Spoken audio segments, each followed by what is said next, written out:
Good morning, everyone. So today what we're doing is we are going to play Jeopardy for the second time. And let's see who's playing today. Today we have Grace Cooper. There she is. Gavin Crawford. There you are. Michael Darcy. There's Michael. And Kyle Davis.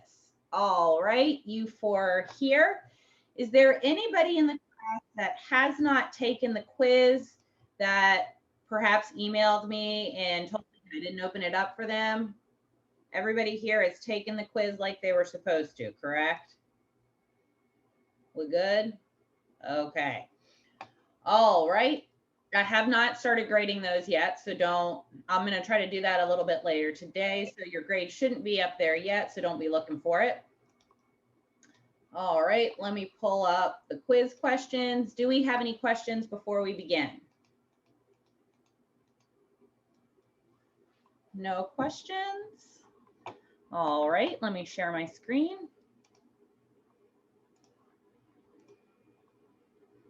Okay.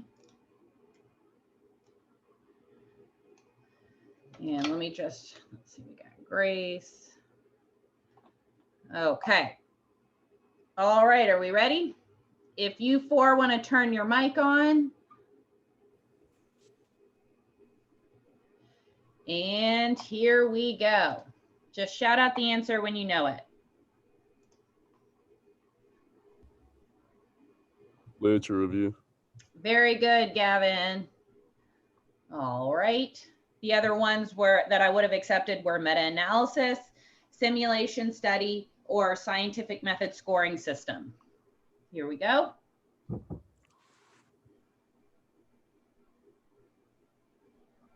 No control groups. Very good. Very good, Kyle. No control groups. I will also accept lack of randomization, small sample size, anything about controlling for other variables or self-selection bias. If you have an answer that you want to see, if you want to shout it out after the Jeopardy champions have said it, if you want to check it with me, feel free to do that. All right, here we go.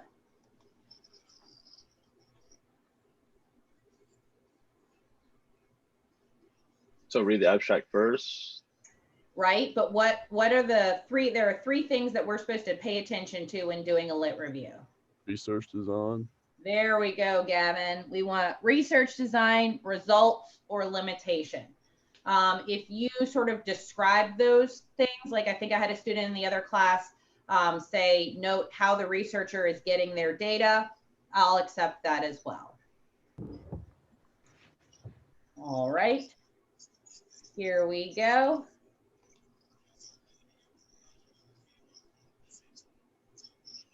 True. True. What did someone say that before, Grace? Was that just Grace? I don't know. I'll give it to her. Okay. Thanks, Gavin. You're welcome. Gavin and Grace are correct. The answer is true. All right, last one.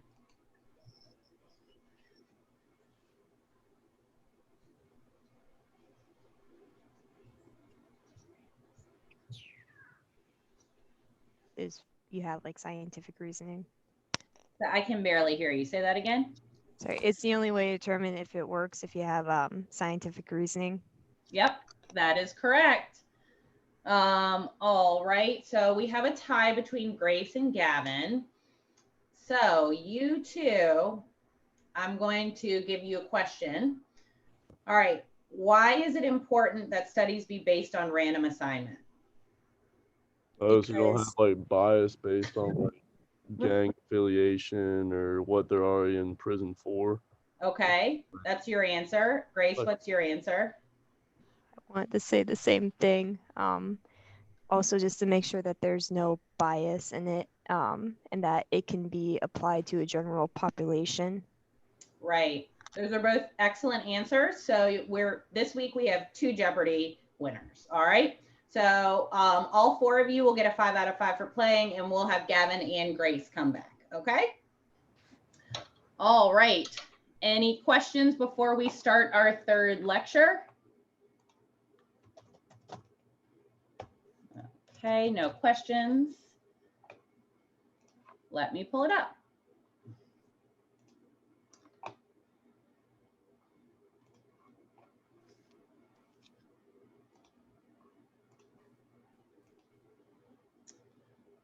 All right, so this week, what we are talking about is deterrence theory. So even though the lecture says the basics, we're actually going to go beyond the basics. So there's a very good reason why we are talking about a criminological theory at the beginning of our semester on corrections. The reason is because a lot of correctional programs and policies are based on deterrence theory.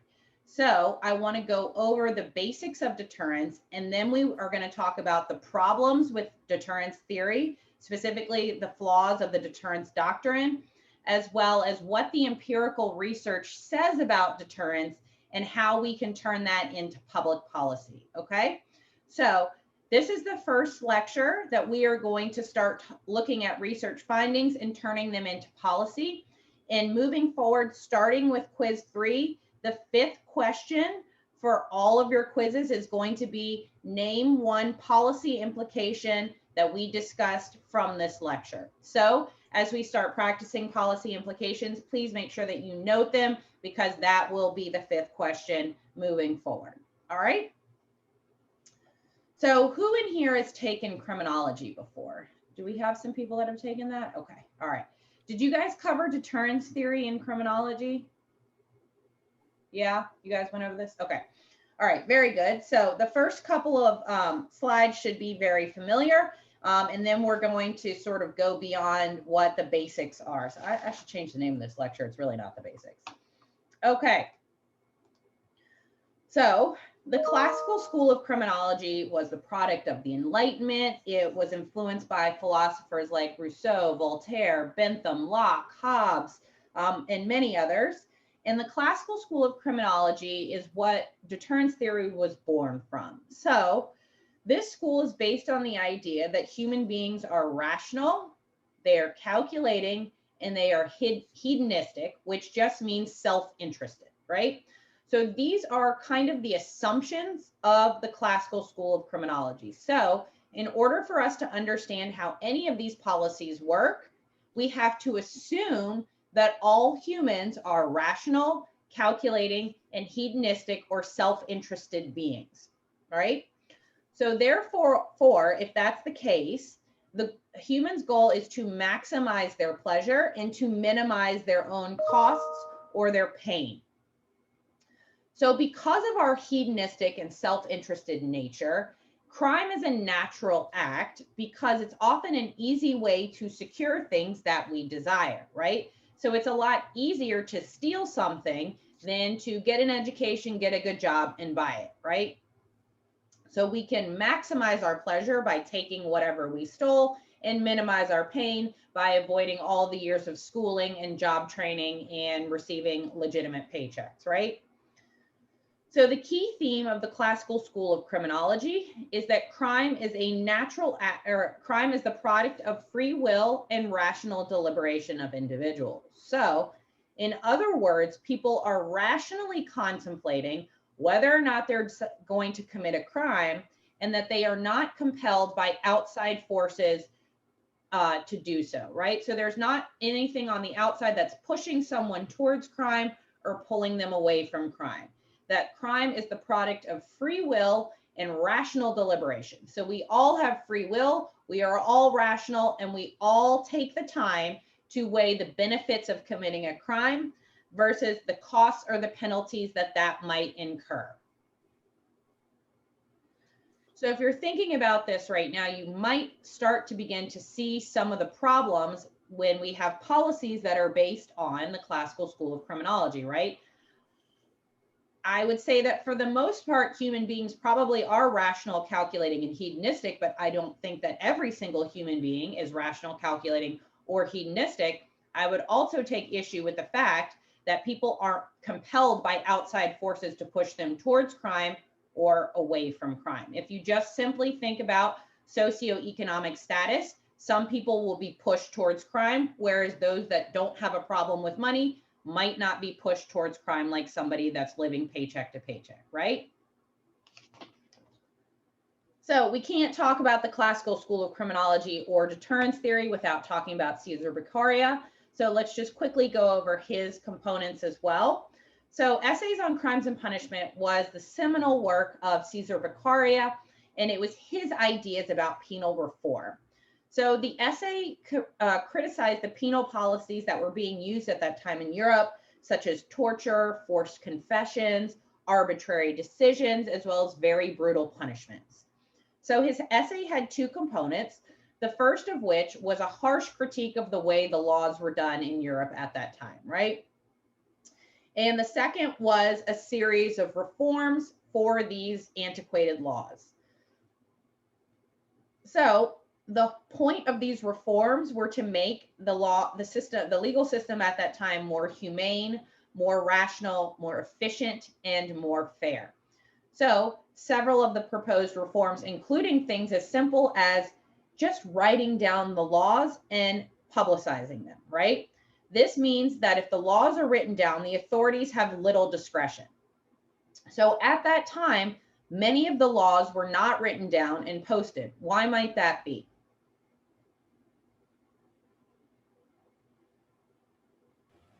People were illiterate.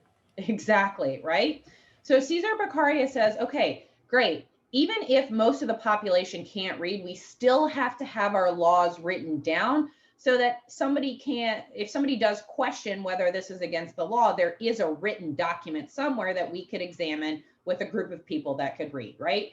So Cesar Beccaria says, just because most of the population can't read is not a reason to not write the laws down. They have to be written somewhere and posted, right? Another series or another proposed reform was just treating citizens as equals before the law. And lastly, the creation of a system of punishment that was swift, certain, but only severe enough to deter potential criminals. So this is what become the tenets of the deterrence doctrine: certain, swift, and proportionately severe. So let's talk a little bit about deterrence theory. So the very clear principle that came from the classical school of criminology was that criminal punishment should be certain, swift, and proportionately severe. So moving forward, if you guys ever hear deterrence, those three words should pop in your head: certain, swift, proportionately, well, 4 words, proportionately severe, right? That should be locked in your brain whenever you think of deterrence theory. So the reason that we pick these 3 tenets is because these characteristics are going to have the greatest impression on reasoning beings and forcefully make that connection between the crime and the possible punishment that could follow if they commit this crime. So when a potential offender refrains from committing a crime because they are concerned about the anticipated legal punishment, they are said to have been deterred. So the assumption here is the same one we've been talking about, that humans are rational and self-interested beings. Because if we don't have that assumption, basing a system of punishments on certain, swift, and proportionately severe, that's not going to affect anybody if they're not rationally calculating and weighing the cost of the crime with the benefit of the crime, right? So in terms of public policy, if a criminal is consistently met with swift and strong enough punishment, it's going to tilt the balance of calculation away from the criminal towards non-criminal behavior, right? So if we're finding that a policy is not effective in deterring potential criminals, we either need to tighten up the certainty that you're getting caught, the swiftness, or a synonym for that is celerity. So if you see the word celerity, that's spelled C-E-L-E-R-I-T-Y, that means swiftness. So we need to increase the certainty, increase the swiftness, or up the severity to get people to stop committing crimes. And the reason this would work is because we are assuming that humans are rational, calculating, hedonistic beings that are weighing the pros and the cons before they commit a crime, right? So if the pros outweigh the cons, we need to up the cons, right? We need to increase the certainty, increase the swiftness, and increase the severity to get less people to commit these crimes.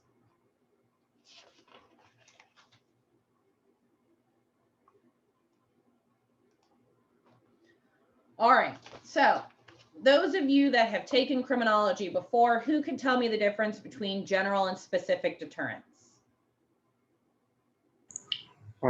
General places sanctions on basically the whole like society to make sure nobody commits a crime, versus specific is to keep offenders from reoffending. Close. So when someone is specifically deterred, that means that they have received a punishment and then they stop committing a crime. General deterrence means the rest of us see that person get punished and we don't want that, so we don't commit a crime. So we punish people individually, so they are receiving specific deterrence so that the rest of the population can be generally deterred by seeing what happened to this person, right?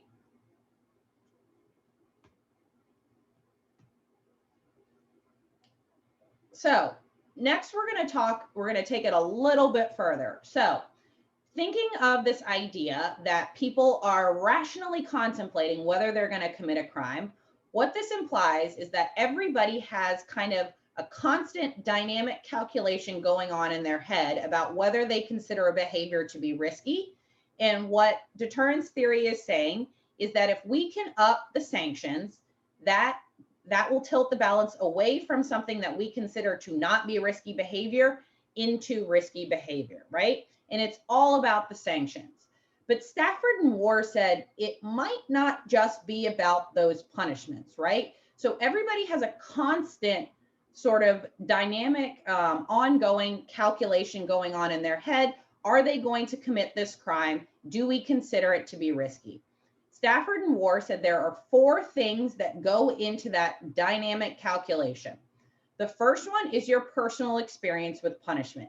That is specific deterrence, right? You commit a crime, you get punished, right? So if that happens to you, whatever crime you committed, since you received that punishment, it becomes riskier, right? Because you're like, I did this crime and I got caught. So let's just use a simple example. Speeding on Haygood Avenue, right?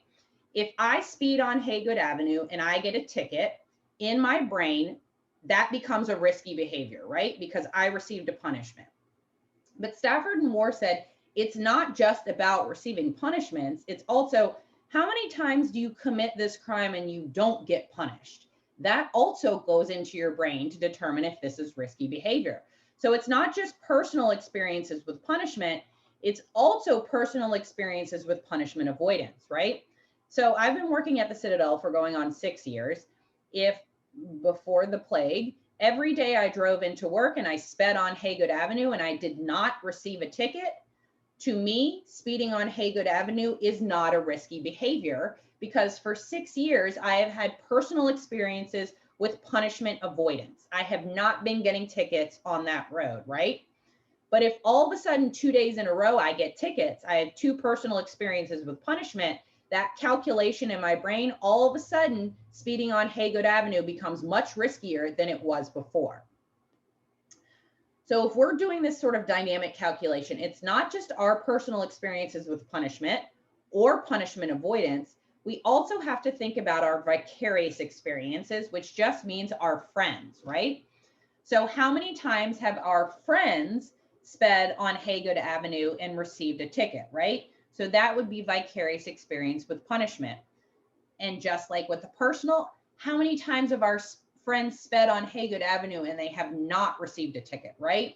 So that would be vicarious experience with punishment avoidance. So all of those things, Stafford and War were predicting in '93 that those 4 things were going into our brains when we are constantly calculating whether we consider it to be risky when we do this behavior. And it's not just speeding, it's with every potential crime that you could commit. How many personal experiences with punishment and punishment avoidance, and how many vicarious experiences with punishment and punishment avoidance, which is why our risk assessment is dynamic. It's always changing, right? If for 6 years myself and my colleagues have sped on Haygood Avenue and only had experiences with punishment avoidance, we're going to consider that risk to be very low, and we're going to speed regardless of the potential punishment, right? But if all of a sudden we all start getting tickets, so personal and vicarious experiences with punishment, that risk level is going to increase and we're less likely to speed. So it's less about what that punishment actually is and more about our experiences with receiving that punishment or avoiding it, whether it's us or our peers and our friends in terms of a vicarious experience. So again, thinking about this, you might start to kind of see why it appears that certain punishments just don't deter, because it's not really about the punishment. It's more about our experiences with receiving that punishment or not receiving that punishment. So Safford and Ward said it's these 4 things: personal and vicarious experiences with punishment and punishment avoidance. This was just a theory. 2 years later, Paternoster and Piquero tested this theory, and they did it in a really neat way. They went to a large high school in Florida that had several hundred students, and they gave them a series of what we call vignettes, which are scenarios. So they give them all these surveys of scenarios, and they're interspersing all of these 4 experiences with them. Would you consider committing this crime if you had this many experiences with punishment? What about if you had this many experiences with punishment avoidance? So on and so forth, right? So they gave that survey to a bunch of high schoolers to see if, in fact, Safford and Ward's predictions that these 4 things are going into our brain to change what we consider to be risky behavior, which would determine if we're deterred from this or not. So what they found was that the bottom 3 were correct. Overall, in terms, having a personal experience with punishment avoidance led to an increase in the illegal behavior. Vicarious experience with punishment led to a decrease in criminal behavior. Vicarious experience with punishment avoidance led to an increase in criminal behavior.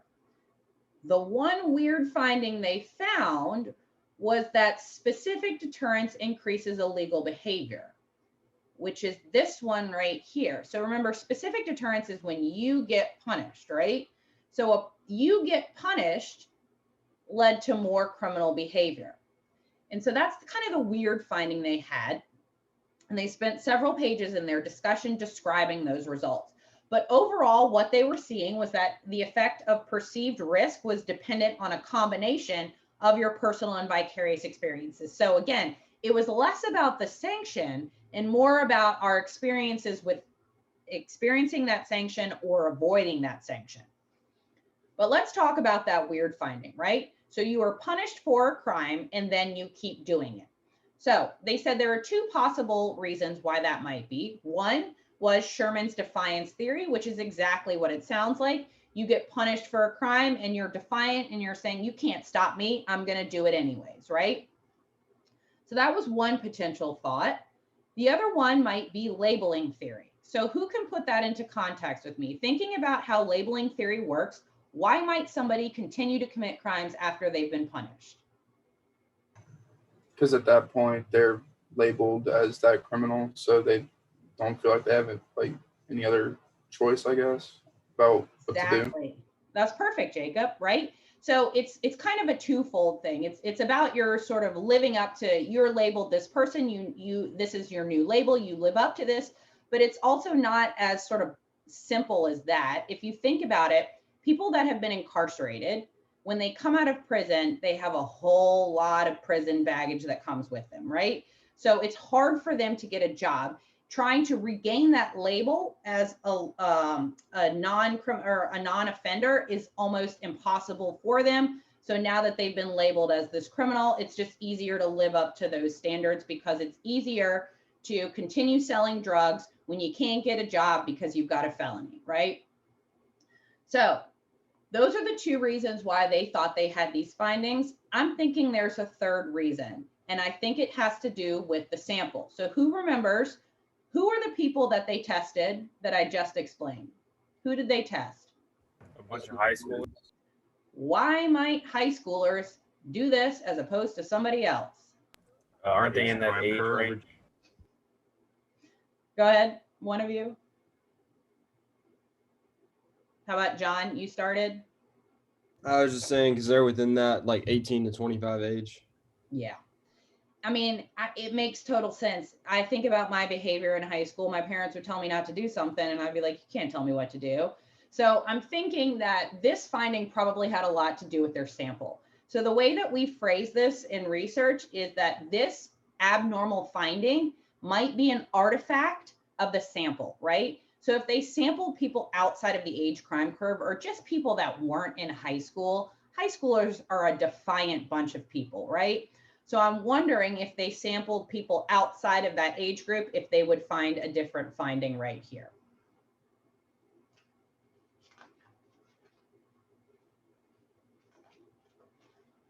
All right, questions about this before we move on to the more problems with the deterrence doctrine. All right. So let's talk about the flaws of the deterrence doctrine. So there's two that we're going to go over. This slide could be about 45 minutes long, but we're just going to cover two of the flaws. The first one is normative consensus differences. So who knows what a normative consensus is?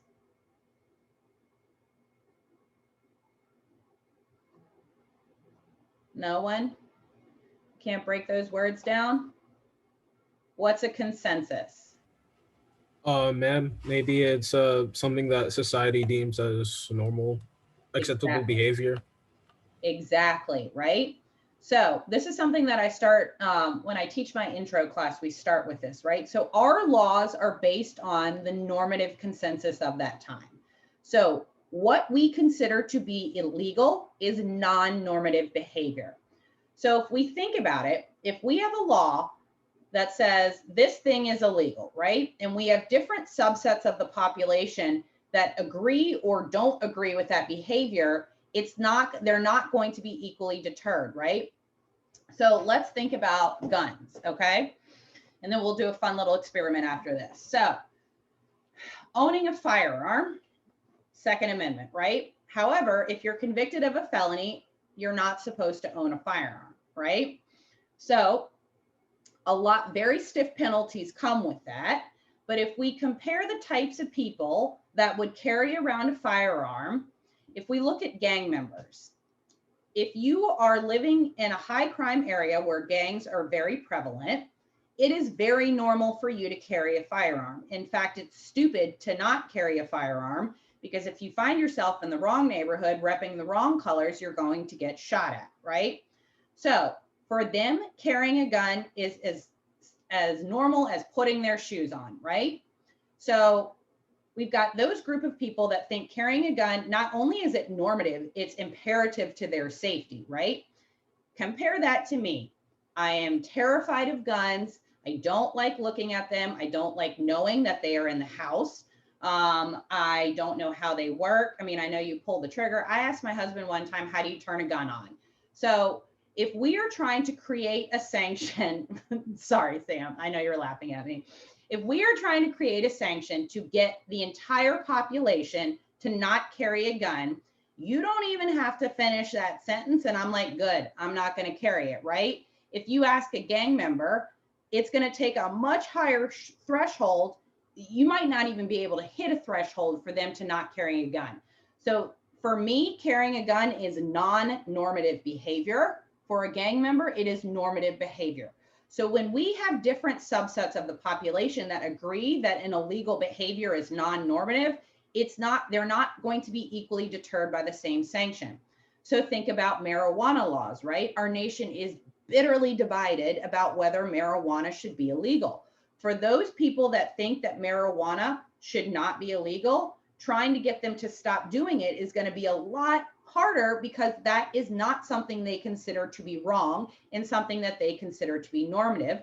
Whereas if you compare it to a bunch of people who think it's, Satan's grass, they're not going to do it anyways, right? So that's the first problem with the normative consensus differences, is that not everyone agrees that the illegal behavior is non-normative, which means one sanction is only going to make part of the population stop, right? That part of the population that already considers that behavior to be bad.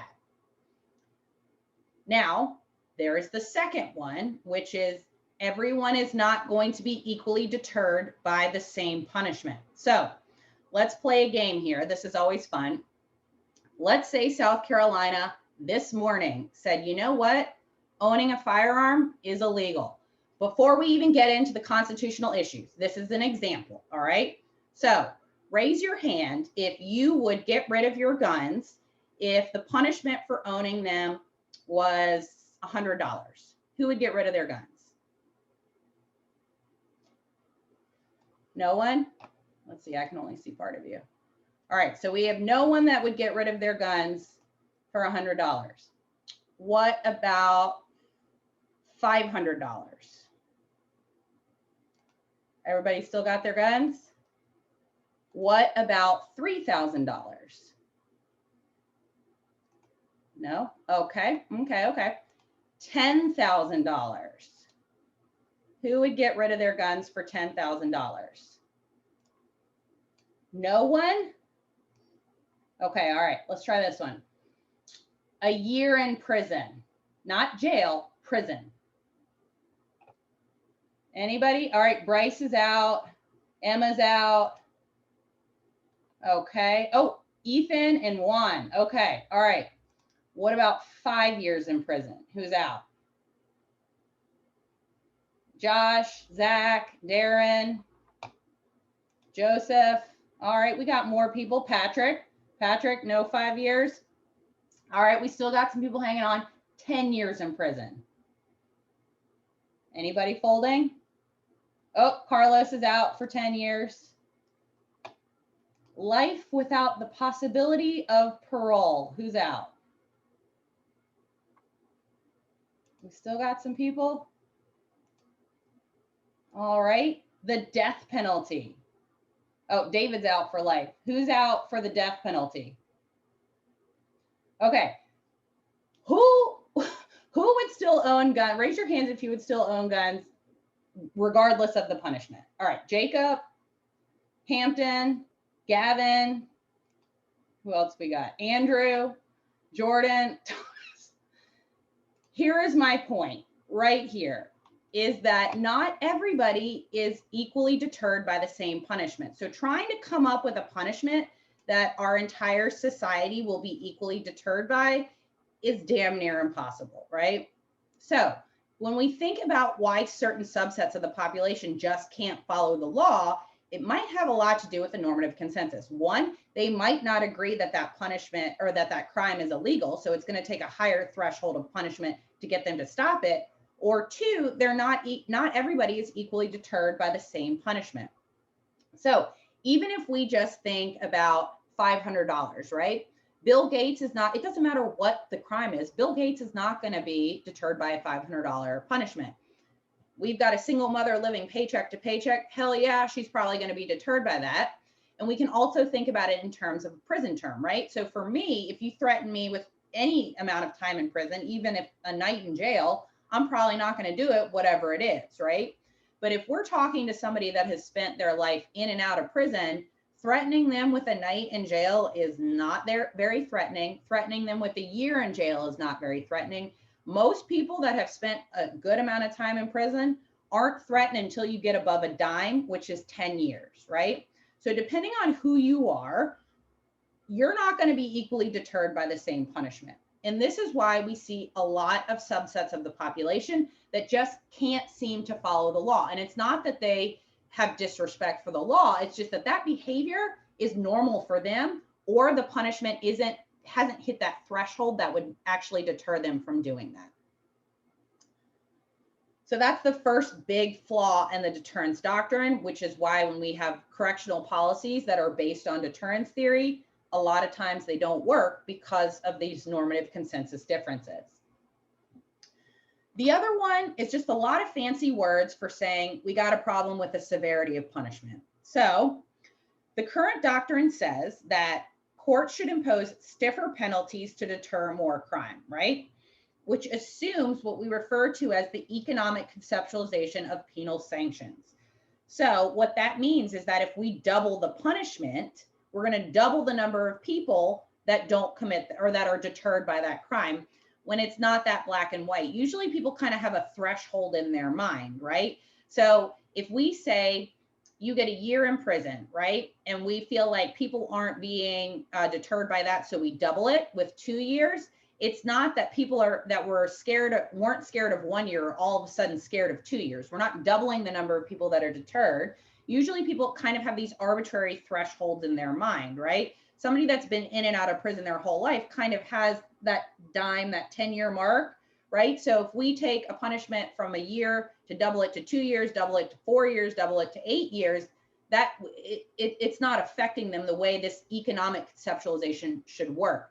So just because we double the punishment doesn't mean we double the number of people that are deterred, but that's the way deterrence theory works. If we increase the sanction, we decrease the number of people that are going to be committing the crimes. When we just saw, it has a lot less to do with the sanction than it has to do with their normative consensus, or like we saw in the last slide, about their experiences with that. It's less about the sanction or the severity of the sanction than all these other sort of outside forces that are at play here. All right, so we're going to stop here for the day. On Wednesday, we're going to start going over the empirical research on deterrence. So basically, we're going to talk about why deterrence theory doesn't work really well, and we will start practicing policy implications. Do we have any questions before we call it a day? No questions? All righty. Well, in that case, we'll end a little bit early this morning. It's Monday and dreary, and we started talking about research almost instantly. So we'll end for the day. On Wednesday, we will pick up right here. We don't have any readings this week, and don't forget, we'll have another quiz on Friday. All right? Okay, I'll see everybody on Wednesday.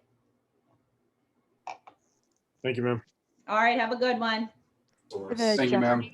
Dr. Hill, I almost feel like the need to explain to you how a gun works now because I feel like you're missing out on something. I don't want to know. Okay. So when my husband brought a gun home, he told me he wanted to put it in the nightstand, and I was like, never.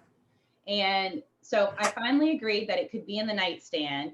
And so he moved it up there, and I'm over there being a hippie on my side of the room, pouring water into my oil diffuser. And he was like, okay, the gun is right here. And he like pulled the drawer out. And I guess in my mind, it was going to be in like a box or something. And it was just a gun sitting there. And I was like hyperventilating, and I like spilled water all over the table. It was, I hate him. And he, like, when he goes to the gun range, he wears the same backpack. I like see that backpack and I start like panicking.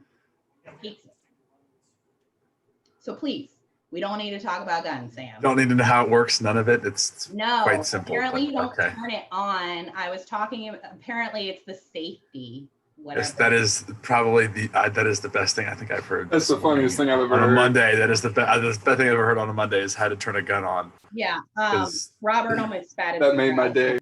Yeah, that was definitely a good. You know what? It's legit. That turns it on, does it not? You know what? I don't give a shit. Whatever. Great. Prevents the safety prevents things from engaging so that they can't. They turned it on. Yeah. Is there a history behind you not liking guns or something? No, I just hate them. Huh. I don't like them. They're scary. Gotcha.